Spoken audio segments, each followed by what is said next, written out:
Hola, como ustedes recordarán, hace poco estuvimos conversando sobre la construcción teórica de David Ricardo, de su teoría de las ventajas comparativas. Explicamos un poquito cómo la construyó, cuáles son los postulados de la teoría y su contexto social. Pero yo quiero profundizar en tres ideas principales que nos podrían ayudar a comprender esa construcción y esa apuesta de David Ricardo por el libre comercio. Vamos a empezar.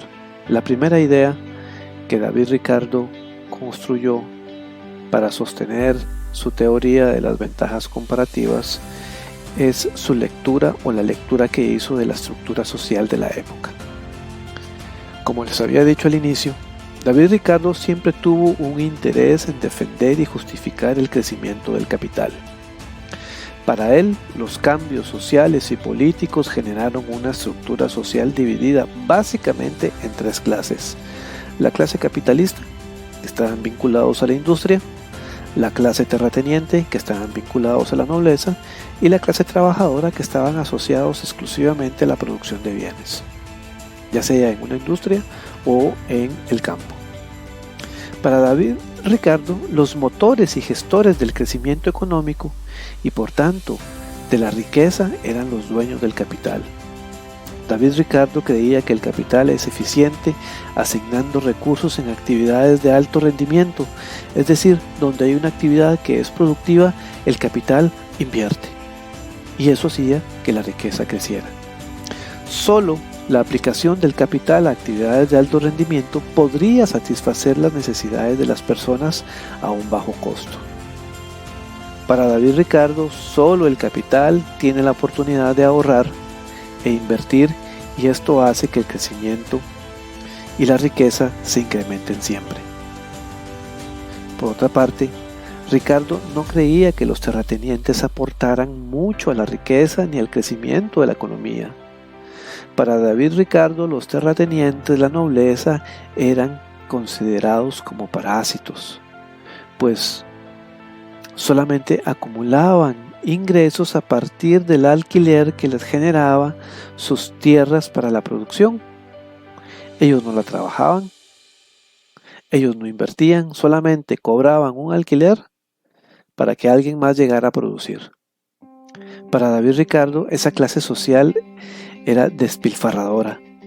Consumían mucho e invertían poco, y no eran capaces ni de ahorrar ni de invertir. Y por lo tanto, para David Ricardo, la nobleza o los terratenientes no aportaban mucho al crecimiento económico de un país. Finalmente, la clase trabajadora, en la lectura de David Ricardo, fue la más olvidada en su análisis. Para este autor, los salarios no podían crecer más allá de lo que se había dispuesto para ello. Es decir, el trabajador o la trabajadora recibiría siempre el mismo salario, independientemente de si trabajara más o trabajara menos. Por tanto, los salarios siempre fueron bajos. Incluso proponía no aumentar salarios, pues eso generaba efectos sobre el capital. Esta fue la lectura que hizo David Ricardo de la estructura social de su época. Como pueden ver, esta estructura daba prioridad y privilegios a los dueños del capital. Ahora comprenden por qué es importante conocer el contexto. Ahora entienden por qué los liberales clásicos han sido muy criticados, porque nunca les importó la clase trabajadora o el salario. Veamos la segunda idea de David Ricardo. La segunda idea tiene que ver con la renta, con el ingreso que recibían las personas por hacer lo que hacen. Una de las bases de la teoría de la ventaja comparativa es el análisis que hizo David Ricardo de la renta, es decir, de la utilidad, del beneficio, la retribución económica que se recibe por el trabajo, el capital o el uso de la tierra que se utiliza para producir. David Ricardo estaba empeñado en demostrar que el crecimiento económico está determinado por la manera en que una sociedad distribuye la renta o la riqueza. Este autor quería explicar la diferencia entre lo que recibía el terrateniente y lo que recibía el capitalista en un periodo de año.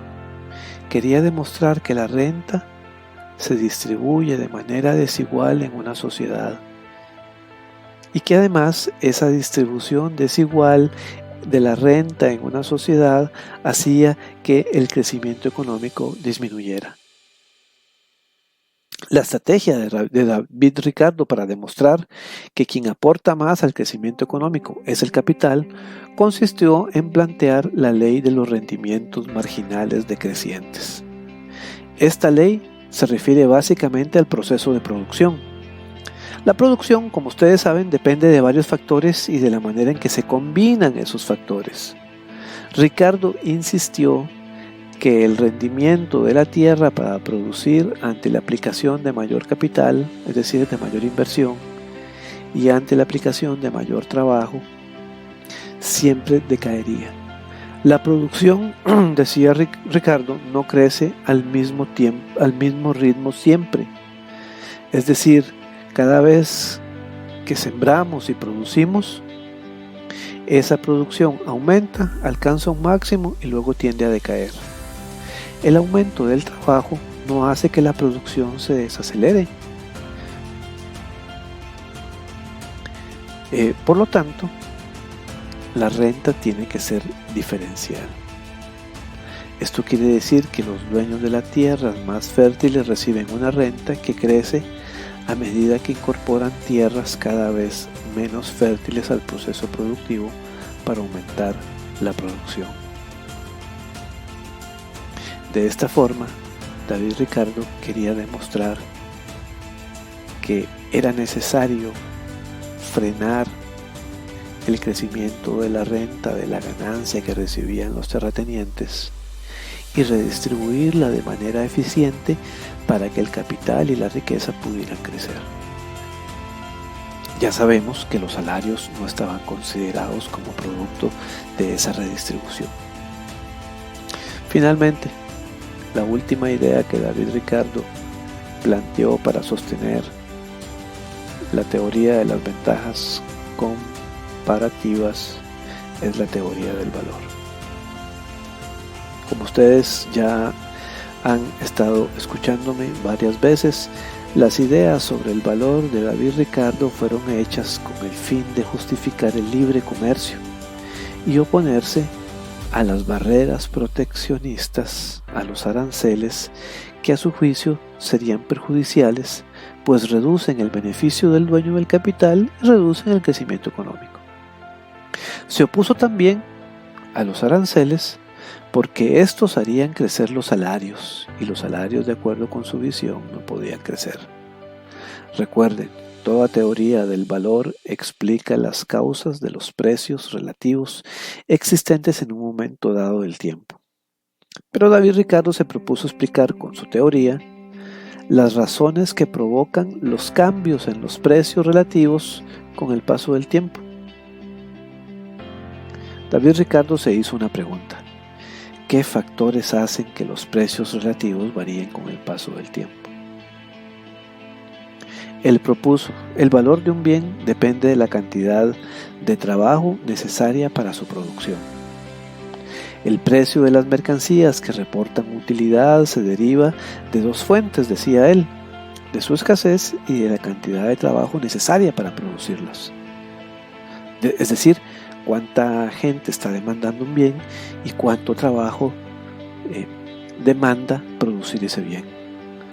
Pero hay algunas mercancías cuyo precio ya está determinado únicamente por su escasez, sin que requiera trabajo, como por ejemplo un cuadro de Monet o un objeto curioso de Elvis Presley, que ya fueron producidos, tiene un precio altísimo por su demanda, es un bien único y no necesita ser producido para que tenga ese valor. Esto, decía David Ricardo, son los únicos bienes cuyo precio no depende de la cantidad de trabajo que requieren para hacerse. Además, David Ricardo decía que había una diferencia en el precio de los bienes industriales y de los bienes agrícolas. En la determinación del precio de los bienes industriales, decía David Ricardo, la cantidad de trabajo se mantendría estable. Esto es muy importante. Ven, la cantidad de trabajo para hacer los bienes industriales se mantendría estable y entonces no se incrementarían los salarios, porque una variación en el precio no afectaría la producción de los bienes, ya que la cantidad de bienes industriales siempre sería la misma, no importa la variación del precio. Por tanto, los costos se mantendrían constantes. Pero, a diferencia de los bienes industriales, David Ricardo dijo que en el caso de los bienes agrícolas el incremento de los precios tiene que ver con el producto. Esto es así, ¿verdad? Porque para producir un bien agrícola siempre se requeriría una dosis extra de trabajo. ¿Se acuerdan de la famosa ley de rendimientos decrecientes? Entonces él decía, bueno, si para producir una libra de tomate cada vez yo necesito aplicar más trabajo, eso va a significar una afectación en el precio. Y por eso era necesario, ¿verdad?, desde su punto de vista, abrir las fronteras e importar productos para evitar el crecimiento de los salarios, el incremento de los precios agrícolas. Ese fue el gran debate que hubo en la época en que David Ricardo presentó sus ideas. Como siempre, estamos el profesor Matul y yo a la orden para cualquier consulta y cualquier comentario que ustedes nos hagan llegar por el correo, por el teléfono o cualquier otro medio que ustedes ya estén acostumbrados y acostumbradas.